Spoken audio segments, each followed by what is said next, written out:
সামৰণি পৰিল দিল্লী বিধানসভা নিৰ্বাচনৰ ভোটগ্ৰহণ বিয়লি ৫ বজা পৰ্যন্ত ৫৭.৭০% ভোটদান সম্পন্ন।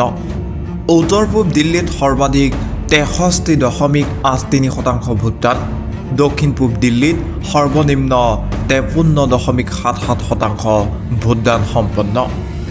আপ, বিজেপি আৰু কংগ্ৰেছৰ মাজত মাহজোৰা আক্ৰমণ প্ৰত্যাক্ৰমণৰ পাছত অৱশেষত দিল্লী বিধানসভা নিৰ্বাচনৰ ভোটগ্ৰহণ প্ৰক্ৰিয়া সম্পন্ন হ'ল।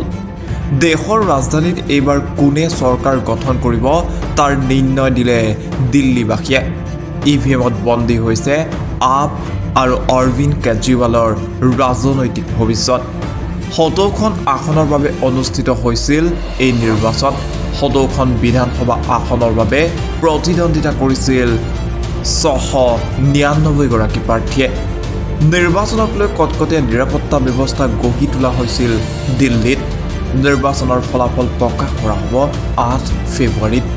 দিল্লী বিধানসভা নিৰ্বাচনৰ ভোটগ্ৰহণ প্ৰক্ৰিয়া অন্ত পৰাৰ পাছতেই প্ৰকাশ কৰিছে বিভিন্ন সংস্থাই এক্সিট পোল। এক্সিট পোল অনুসৰি দিল্লীত পুনৰ শাসনলৈ উভতিব পাৰে ভাৰতীয় জনতা পাৰ্টি। কেইবাটাও সংস্থাৰ এক্সিট পোলত বিজেপিক দিয়া হৈছে সংখ্যাগৰিষ্ঠ আসন। কিন্তু দিল্লীৰ গাদী কোনে দখল কৰে তাৰ বাবে অপেক্ষা কৰিব লাগিব ৮ ফেব্ৰুৱাৰীত নিৰ্বাচনী ফলাফল ঘোষণা কৰালৈ।